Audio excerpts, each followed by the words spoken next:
بن مقری، ابو القاسم سلیمان بن احمد طبرانی اور امام ابو شیخ رحمۃ اللہ تعالی علیہ نے مزار انور پر حاضر ہو بھوک کی فریاد کی، اپنی بھوک کی فریاد کی۔ کس کی مزار پر؟ آقا علیہ الصلوۃ والسلام۔ تو رسول کریم صلی اللہ علیہ وسلم نے ایک علوی کے ذریعے انہیں کھانا بھجوایا، اور اس علوی نے کہا آپ لوگوں نے بارگاہ رسالت میں فریاد کی تھی تو مجھے خواب میں حضور اقدس صلی اللہ تعالی علیہ وسلم کی زیارت ہوئی، اور حضور نور صلی اللہ تعالی علیہ وسلم نے مجھے حکم فرمایا کہ میں آپ لوگوں تک کھانا پہنچاؤں۔ اور دوسرا واقعہ ہے کہ ابو قاسم ثابت بن احمد بغدادی رحمۃ اللہ تعالی علیہ فرماتے ہیں میں نے تاجدار رسالت صلی اللہ تعالی علیہ وسلم کے شہر اقدس مدینہ منورہ میں ایک شخص کو دیکھا کہ اس نے سرکار دو عالم صلی اللہ علیہ وسلم کے روزے انور کے قریب صبح کی اذان دی۔ آقا علیہ السلام کے روزے انور کے قریب میں صبح یعنی کہ فجر کی اذان دی، اور جب اس نے حی الصلاۃ خیر من النوم، اور جب اس نے الصلاۃ خیر من النوم کہا تو یہ سن کر مسجد نبوی کے خادموں میں سے ایک خادم آیا اور اس نے اسے تھپڑ مار دیا۔ وہ شخص رونے لگا اور اس نے فریاد کی یا رسول اللہ صلی اللہ تعالی علیہ وسلم، آپ کی موجودگی میں اس شخص نے میرے ساتھ ایسا کیا ہے، آپ کی موجودگی میں اس شخص نے ایسا کیا ہے میرے ساتھ۔ اس کی فریاد جیسے ہی ختم ہوئی، یعنی کہ جیسے ہی آقا علیہ الصلوۃ والسلام کی بارگاہ میں اس کی فریاد ختم ہوئی تو اس خادم پر فالج گرا اور لوگ اسے اٹھا کر اس کے گھر لے گئے۔ 3 دن بعد وہ خادم مر گیا، 3 دن کے بعد وہ خادم مر گیا۔ یاد رہے علامہ نور الدین علی بن احمد سمجودی رحمۃ اللہ علیہ نے اپنی مشہور کتاب وفاء الوفا باخبار دار المصطفیٰ کے 4 باب میں صحابہ کرام رضوان اللہ تعالی علیہم اجمعین اور اولیاء اعظام رحمۃ اللہ تعالی علیہم اجمعین کے ایسے کئی واقعات بیان فرمائے، یعنی کہ جیسے ابھی اوپر گزرے، جن میں یہ ذکر ہے کہ انہوں نے سید المرسلین صلی اللہ تعالی علیہ وسلم کے روزے انور پر حاضر ہو کر اپنی حاجت بیان کی، اور رسول کریم صلی اللہ علیہ وسلم نے ان کی مدد کرتے ہوئے ان کی حاجت پوری کی۔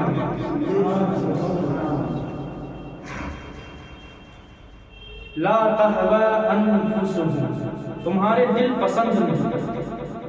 یہودی لوگ پیغمبروں کے احکام اپنی خواہشوں کے خلاف پاتے، اپنی جو پیغمبروں پر احکامات آتے ان کے لیے اگر وہ اپنی خواہشات کے خلاف پا کر انہیں جھٹلا دیتے، جو ان کی خواہش ہوتی تھی اس کے خلاف یا زیادہ سخت انہیں محسوس ہوتا تھا تو اسے جھٹلاتے، اور موقع پاتے تو انبیاء کرام علیہم السلام کو قتل کر ڈالتے تھے، جیسا کہ انہوں نے حضرت زکریا علیہ السلام اور حضرت یحییٰ علیہ السلام اور ان کے علاوہ بہت سے انبیاء کرام علیہ السلام کو شہید کیا، حتیٰ کہ ہمارے آقا حضور سرکار کائنات صلی اللہ تعالی علیہ وسلم کے بھی در پہ کبھی آپ صلی اللہ علیہ وسلم پر جادو کیا، کبھی زہر دیا، اور ان کے علاوہ آپ صلی اللہ علیہ وسلم کو شہید کرنے کے لیے طرح کے فریب کرتے رہے۔ ایسے یہ بھی معلوم ہوا کہ احکام الہی پر اپنی خواہشات کو ترجیح دینا یہودیوں، جبکہ حکم الہی کے سامنے اپنے نفس کو کچل دینا یہ کامل ایمان لوگوں کی نشانی ہے، یعنی کہ اپنی نفسانی خواہشات پر حکم الہی کے سامنے کچل دینا یہ کامل ایمان والوں کی نشانی ہے۔ وقالوا قلوبنا غلف بل لعنهم الله بكفرهم فقليلا ما يؤمنون، اور یہودیوں نے کہا ہمارے دلوں پر پردے پڑے ہوئے ہیں، بلکہ اللہ نے ان کے کفر کی وجہ سے ان پر لعنت کر دی۔ تو ان میں سے تھوڑے لوگ ہی ایمان لاتے ہیں۔ قلوبنا غلف، ہمارے دلوں پر پردے ہیں۔ یہودیوں نے مذاق اڑانے کے طور پر کہا، یہودیوں نے مذاق اڑانے کے طور پر کہا تھا کہ ہمارے دلوں پر پردے پڑے ہوئے ہیں۔ ان کی مراد یہ تھی کہ حضور اقدس صلی اللہ علیہ وسلم کی ہدایات ان کے دلوں تک نہیں پہنچتی، ان کے دلوں تک نہیں پہنچتی۔ ان لوگوں نے یہ مذاق کے طور پر کہا۔ اللہ تعالیٰ نے اس کا رد فرمایا کہ یہ جھوٹے ہیں، یہ لوگ جھوٹے ہیں۔ اللہ تعالیٰ نے دلوں کو فطرت پر پیدا فرمایا، دلوں کو فطرت پر پیدا فرمایا اور ان میں حق قبول کرنے کی صلاحیت بھی رکھی ہے۔ یہودیوں کا ایمان نہ لانا ان کے کفر کی شامت ہے، ایمان نہ لانا ان کے کفر کی شامت ہے کہ انہوں نے سید المرسلین صلی اللہ علیہ وسلم کی نبوت پہچان لینے کے بعد انکار کیا، تو اللہ تعالیٰ نے ان پر لعنت فرمائی۔ اس کا یہ اثر ہے کہ وہ قبول حق کی نعمت سے محروم ہیں۔ آج بھی ایسے لوگ ہیں جن کے دلوں پر عظمت رسالت سمجھنے سے پردے پڑے ہوئے۔ وَلَمَّا جَاءَهُمْ كِتَابٌ مِّنْ عِندِ اللَّهِ مُصَدِّقٌ لِّمَا مَعَهُمْ وَكَانُوا مِنْ قَبْلُ يَسْتَفْتِحُونَ عَلَى الَّذِينَ كَفَرُوا فَلَمَّا جَاءَهُمْ مَا عَرَفُوا كَفَرُوا بِهِ فَلَعْنَةُ اللَّهِ عَلَى الْكَافِرِينَ۔ اور جب ان کے پاس اللہ کی وہ کتاب آئی، اور جب ان کے پاس اللہ کی وہ کتاب آئی کہ جو ان کے پاس موجود کتاب کی تصدیق کرنے لگی، جو ان کے پاس موجود کتاب کی تصدیق کرنے والی ہے، اور اس سے پہلے یہ اس نبی کے وسیلے سے، یعنی کہ اس سے پہلے، یعنی کہ اس کتاب کے آنے سے پہلے، نبی کے آنے سے پہلے، آقا علیہ الصلوۃ والسلام کے آنے سے پہلے، یہ اس نبی کے وسیلے سے کافروں کے خلاف فتح مانگتے تھے، یعنی کہ دعا مانگتے تھے کافروں کے خلاف۔ اس کے وسیلے سے حضور آقا علیہ الصلوۃ والسلام کے وسیلے سے، جو توریت میں حضور آقا علیہ الصلوۃ والسلام کے جو ہے بارے میں موجود تھا کہ آخری نبی تشریف لائیں گے، حلیہ کے بارے میں، آپ کی شان کے بارے میں، آپ کے قد کے بارے میں، تو ان لوگوں نے آقا علیہ الصلوۃ والسلام کے آنے سے پہلے آقا علیہ الصلوۃ والسلام کے وسیلے سے کافروں کے خلاف جب کوئی جنگ ہوتی تھی تو اس میں فتح حاصل کرنے کے لیے حضور کے وسیلے سے دعا مانگا۔ تو جب ان کے پاس وہ جانا پہچانا نبی تشریف لے آیا تو اس کے منکر ہو گئے، یعنی کہ انکار کرنے والے ہو گئے۔ تو اللہ کی لعنت ہو انکار کرنے والوں پر، مصدقن تصدیق کرنے والی، قرآن پاک گزشتہ کتابوں کی تصدیق کرنے والی کتاب، یعنی کہ اس سے قرآن سے پہلے جو کتابیں آئی تھیں، توریت، انجیل، زبور وغیرہ، تو یہ کتابیں، ان کتابوں نے قرآن شریف اور آقا علیہ الصلوۃ والسلام کی تصدیق نہیں کہ وہ کتابیں اللہ تعالیٰ کی طرف سے ہیں۔ ان کتابوں نے قرآن کے نازل ہونے کی خبریں بھی دیں، ان کتابوں نے قرآن کے نازل ہونے کی خبریں بھی دیں، قرآن کے آنے سے وہ خبریں سچی ہو گئی۔ قرآن جب آ گیا تو وہ جو خبریں دی تھی کتابوں نے تو وہ خبریں سچی ہو گئی۔ ما عرفوا جانا پہچانا نہیں۔ شان نزول امام الانبیاء صلی اللہ علیہ وسلم کی تشریف آوری اور قرآن کریم کے نزول سے پہلے یہودی اپنی حاجت کے لیے حضور صلی اللہ علیہ وسلم کے نام پاک کے وسیلے سے دعا کرتے تھے۔ حضور آقا علیہ الصلوۃ والسلام کے نام پاک کے وسیلے سے دعا کرتے تھے اور کامیاب بھی ہو جایا کرتے تھے، اور اس طرح دعا کرتے تھے، اللہم افتح علینا وانصرنا بالنبی الامی، یا رب ہمیں نبی امی کی صدقے میں فتح و نصرت عطا فرما۔ اس آیت میں یہودیوں کو واقعات یاد دلائے جا رہے ہیں کہ پہلے تم ان کے نام کے طفیل دعائیں مانگتے تھے، ان کے نام کے طفیل دعائیں مانگتے تھے، اب جب وہ نبی تشریف لے آئے تو تم ان کے منکر ہو گئے، تو تم لوگ ان کے منکر ہو گئے، ان کی انکار کرنے لگے۔ اس سے معلوم ہوا دنیا میں تشریف آوری سے پہلے ہی حضور صلی اللہ علیہ وسلم کے توسل سے، یعنی کہ وسیلے سے دعائیں مانگی جاتی تھی اور جب حضور اقدس صلی اللہ علیہ وسلم کے وسیلے سے پہلے ہی مخلوق کی حاجت روائی ہوتی تھی، حاجت روائی یعنی کہ ان کی دعا قبول ہوتی تھی، یہ سلسلہ آپ صلی اللہ علیہ وسلم کی تشریف آوری کے بعد ظاہر حیات مبارکہ میں بھی جاری رہا کہ صحابہ کرام رضوان اللہ تعالی علیہم اجمعین آپ صلی اللہ علیہ وسلم کے وسیلے سے دعائیں مانگتے تھے، بلکہ اپنے وسیلے سے دعا کی مانگنے کی تعلیم خود حضور نور صلی اللہ علیہ وسلم نے اپنے صحابہ کرام رضوان اللہ تعالی علیہم اجمعین کو دی، اور آپ صلی اللہ علیہ وسلم کے وصال ظاہری کے بعد بھی صحابہ کرام رضوان اللہ تعالی علیہم اجمعین کا یہ معمول رہا اور سلف و صالحین کا یہ طریقہ رہا، تب سے اب تک یہ سب سلسلہ جاری و ساری رہا اور انشاءاللہ ہمیشہ جاری رہے گا۔ اعلیٰ حضرت امام محمد رضا خان فاضل بریلوی یوں فرماتے ہیں، وہ جہنم میں گیا جو ان سے مستغنی ہوا، وہ جہنم میں گیا جو ان سے مستغنی ہوا، ہے خلیل اللہ کو حاجت رسول بئس ما اشتروا به انفسهم ان يكفروا بما انزل الله بغيا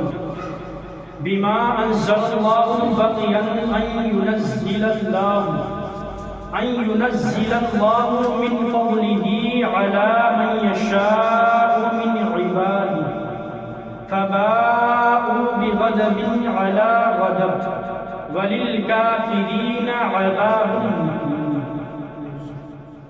انہوں نے اپنی جانوں کا کتنا بڑا سودا کیا، کتنا بڑا برا سودا کیا،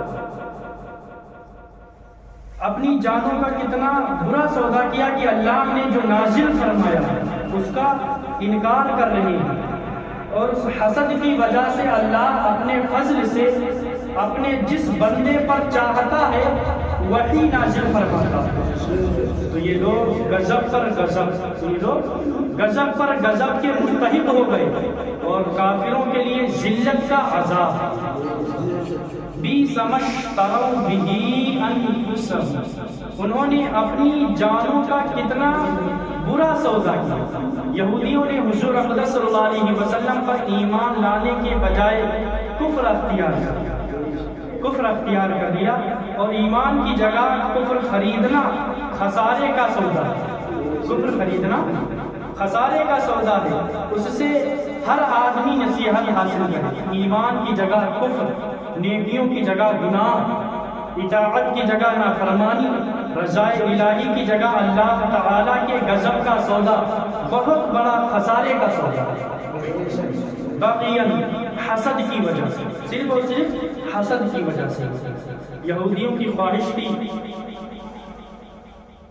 ختم نبوت کا منصب، یہودیوں کی خواہش تھی کہ ختم نبوت کا منصب بنی اسرائیل میں سے کسی کو ملے، یعنی کہ آخری نبی بنی اسرائیل میں سے کسی کے پاس ہے۔ لیکن جب انہوں نے دیکھا کہ وہ اس منصب سے محروم رہے، دیکھا کہ وہ لوگ اس منصب سے محروم رہے ہیں اور بنی اسماعیل کو یہ منصب مل گیا، تو وہ حسد کی وجہ سے حضور نور صلی اللہ علیہ وسلم اور ان پر نازل ہونے والی اللہ تبارک و تعالیٰ کی کتاب قرآن مجید کے منکر ہو گئے، انکار کرنے والے۔ اس سے معلوم ہوا کہ منصب و مرتبے کے طلب انسان کے دل میں حسد پیدا کرتے ہیں، اور ایک سبب یہ ہے اور یہ بھی معلوم ہوا کہ حسد ایسا خبیث مرض ہے جو انسان کو کفر تک بھی لے جا سکتا ہے۔ حسد ایسا خبیث مرض ہے جو انسان کو کفر تک بھی لے جا سکتا ہے۔ حسد کی تعریف یہ ہے کہ کسی مسلمان بھائی کو ملنے والی نعمت چھن جانے کی آرزو کی جائے۔ کسی مسلمان بھائی کو کوئی نعمت مل گئی، ٹھیک ہے، تو اس کی جو ملنے والی نعمت ہے ملی ہے تو اس کے چھن جانے کی ہم دعا کریں، آرزو کرنے ہیں، اسے حسد کہتے ہیں۔ اور ایسی آرزو کی برائی محتاج بیان نہیں، ایسی آرزو کی برائی بہت بڑی محتاج بیان نہیں، بہت بڑی برائی ہے۔ اور حضرت ابو ہریرہ رضی اللہ تعالی عنہ سے روایت ہے، حضور اقدس صلی اللہ تعالی علیہ وسلم نے ارشاد فرمایا، آدمی کے دل میں ایمان اور حسد جمع نہیں چاہیے، یعنی کہ ایمان اور حسد دونوں چیزیں جمع نہیں چاہیے۔ حضرت معاویہ بن حیدہ رضی اللہ تعالیٰ عنہ سے روایت ہے، حضور اقدس صلی اللہ علیہ وسلم نے ارشاد فرمایا، حسد ایمان کو اس طرح تباہ کر دیتا ہے جیسے صبری، یعنی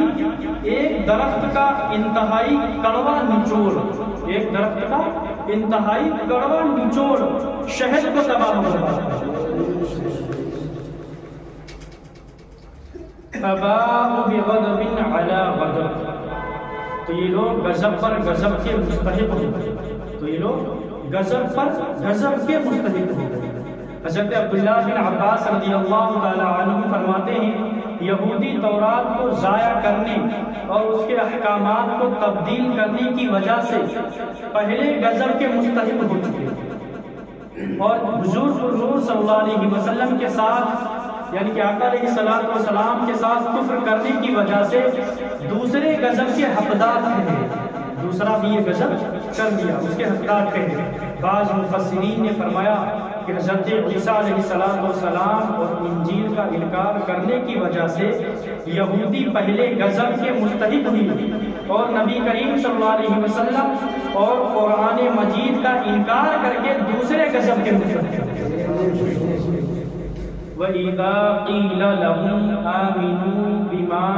أَنزَلَ اللَّهُ قَالُوا نُؤْمِنُ بِمَا أُنزِلَ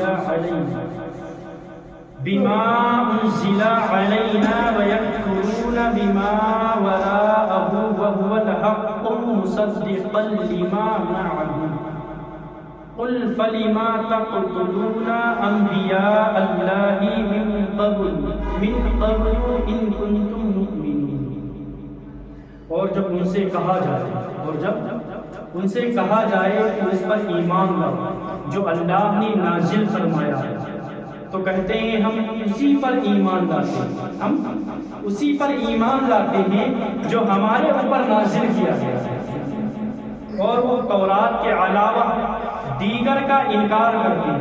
یعنی کہ وہ صرف اور صرف تورات شریف کو مانتے ہیں اور دوسری کسی بھی کتاب کو، آسمانی کتاب کو بھی نہیں مانتے، یعنی کہ قرآن شریف کو نہیں مانتے،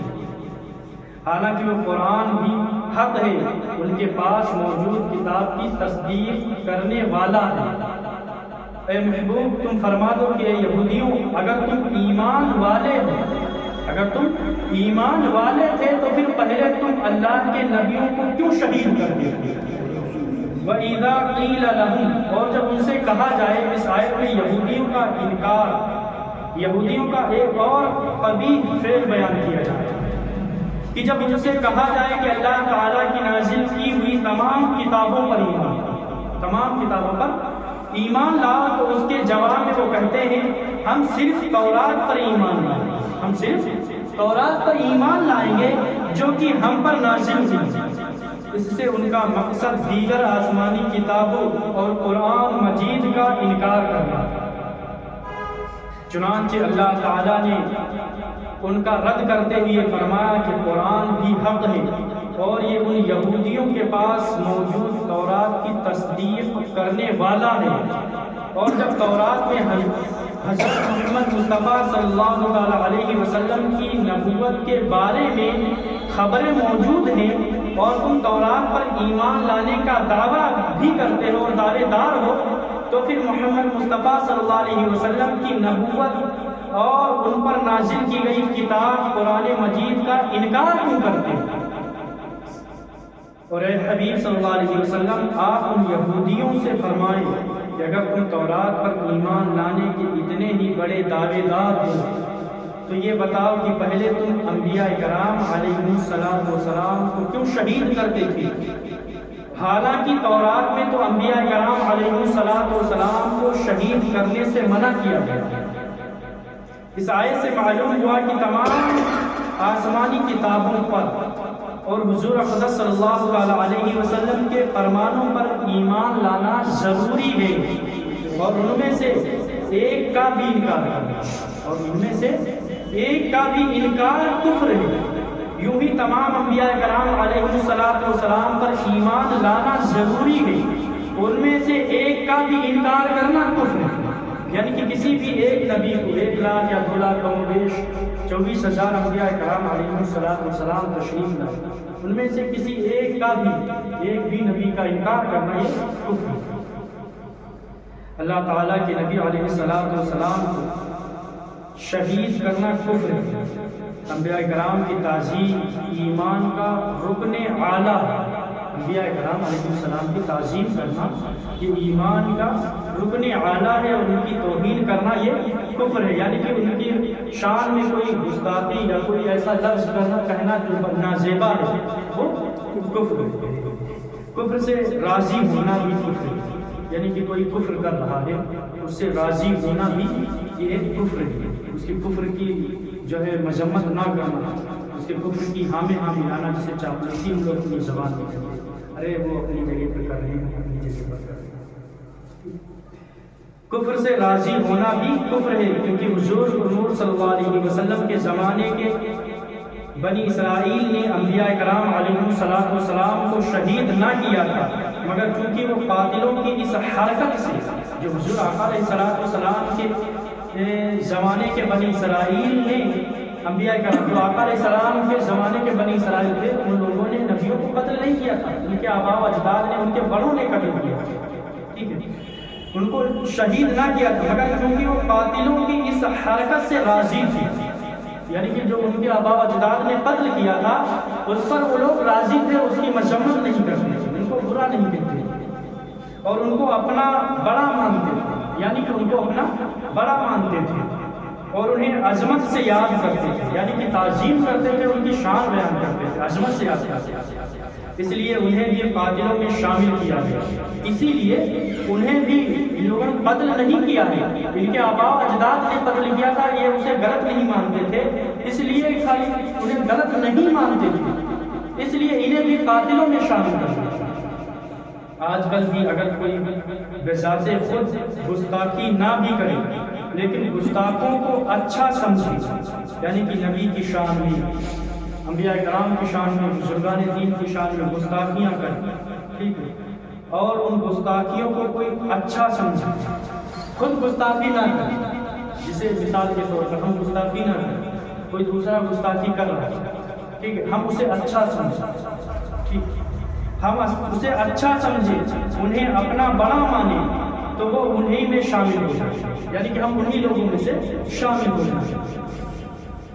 اور وہ بھی گستاخی ہی ہے، یعنی کہ انہیں اچھا سمجھنا اور ان کو بڑا ماننا یہ بھی ایک گستاخی ہے۔ حضرت عرس رضی اللہ تعالی عنہ سے روایت ہے، حضور صلی اللہ علیہ وسلم نے ارشاد فرمایا، جب زمین میں گناہ کیا جائے تو جو وہاں موجود ہے مگر اسے برا جانتا ہے، وہ برا جانتا ہے، وہ اس کی مثل، یعنی کہ جو اسے برا جانتا ہے، موجود نہیں ہے، ٹھیک ہے، وہ اسے برا جانتا ہے، وہ اس کی مثل ہے، جو وہاں نہیں ہے، اور جو وہاں نہیں ہے مگر اس پر راضی ہے، یعنی کہ اس کے گناہ پر وہ راضی ہے، وہ اس کی مثل ہے جو وہاں راضی ہے۔ بات سمجھ میں نہیں آئی نا، کہ جہاں پر گناہ ہوا، ہم یہاں موجود ہیں، ٹھیک ہے، ہم اسے برا جانتے ہیں، اور جو یہاں موجود نہیں ہے، جو یہاں پر موجود نہیں ہے مگر وہ اس کو گناہ کی خبر بھی ہوئی، وہ اسے برا نہیں مانتا، تو ہم یہاں موجود نہیں ہیں، تو ہم اس کی طرح نہیں ہیں، وہ ہماری طرح نہیں ہے، یعنی کہ وہ گنہگار میں شامل ہے، ٹھیک ہے۔ وَلَقَدْ جَاءَكُمْ مُوسَىٰ بِالْبَيِّنَاتِ ثُمَّ اتَّخَذْتُمُ الْعِجْلَ مِن بَعْدِهِ وَأَنْتُمْ ظَالِمُونَ، اور بے شک تمہارے پاس موسیٰ روشن نشانیاں لے کر تشریف لائی، پھر تم نے اس کے بعد بچڑے کو معبود بنایا اور تم ظالم تھے۔ اتخذتم العجل، بچڑے کو معبود بنا لیا، اس آیت کا خلاصہ یہ کہ حضرت موسیٰ علیہ السلام بنی اسرائیل کے پاس روشن معجزات لے کر تشریف لائے، اور جب حضرت موسیٰ علیہ السلام طور پر تشریف لے گئے تو آپ علیہ السلام کے بعد بنی اسرائیل نے سامری کے بہکانے سے گائے کو معبود بنا لیا، اسے پوجنے لگے اور گائے کی پوجا کر کے انہوں نے کفر کیا۔ جب حضرت موسیٰ علیہ السلام کی روشن نشانیاں دیکھ کر بنی اسرائیل بچڑے کی پوجا میں مبتلا ہو گئے تو ان یہودیوں کا سید المرسلین صلی اللہ تعالیٰ علیہ وسلم کے ساتھ کفر کرنا ان کے لیے کون سی بڑی بات ہے، کون سی ہے بڑی بات ہے۔ اس آیت سے معلوم ہوا کہ گائے کی عبادت قدیم عرصے سے، بہت پرانے عرصے سے چلتی آئی ہے۔ گائے کی عبادت کرنا، گائے کو پوجنا وغیرہ قدیم عرصے سے چلی آ رہی ہے۔ مسلمانوں کو گائے ذبح کرنے کا حق نہیں، اس کی تعظیم کی اجازت نہیں ہے، یعنی کہ گائے کا ادب و احترام کرنے کی اجازت نہیں ہے کہ اس میں کافروں سے مشابہت ہے، اس میں کافروں سے مشابہت ہے، اور کافروں سے مشابہت ممنوع ہے۔ نیز یاد رہے کہ اس سے پہلے آیت نمبر 51 میں جو بھی اس سے پہلے اسی کے بارے میں بیان کیا، اس واقعہ کا اجمالی ذکر گزر چکا، اور یہاں دوبارہ اجمالی طور پر اس لیے ذکر کیا گیا تاکہ یہودیوں پر قائم کی گئی ہوئی دلیل حجت موقدہ وَإِذْ أَخَذْنَا مِيثَاقَكُمْ وَرَفَعْنَا فَوْقَكُمُ الطُّورَ خُذُوا مَا آتَيْنَاكُمْ بِقُوَّةٍ وَاسْمَعُوا قَالُوا سَمِعْنَا وَعَصَيْنَا وَأُشْرِبُوا فِي قُلُوبِهِمُ الْعِجْلَ بِكُفْرِهِمْ قُلْ بِئْسَ مَا يَأْمُرُكُمْ بِهِ إِيمَانُكُمْ إِن كُنتُم مُّؤْمِنِينَ۔ اور یاد کرو جب ہم نے تم سے عہد لیا اور کوہ طور کو تمہارے سروں پر بلند کر دیا، کوہ طور پہاڑ کو تمہارے سروں پر بلند کر دیا، اور فرمایا مضبوطی سے تھام لو، مضبوطی سے تھام لو اس کو جو ہم نے تمہیں عطا کیا، اور سنو انہوں نے کہا ہم نے سنا اور نہ مانا، اور ان کے کفر کی وجہ سے ان کے دلوں میں تو بچڑا رچا ہوا، ان کے دلوں میں تو ان کے کفر کی وجہ سے گائے بچڑا کی پوجا رچا ہوا تھا۔ اے محبوب تم فرما دو اگر تم ایمان والے ہو تو تمہارا ایمان تمہیں کتنا برا حکم دیتا ہے، تمہارا ایمان تمہیں کتنا برا حکم دیتا ہے۔ اللہ تبارک و تعالیٰ کی بارگاہ میں دعا ہے کہ میرے کہنے میں یا اپنی حضرات کے سننے میں کسی قسم کی غلطیاں، خامیاں، لغزشیں ہو گئی، رب تبارک و تعالیٰ اسے معاف فرما کر اپنی بارگاہ میں قبول فرما۔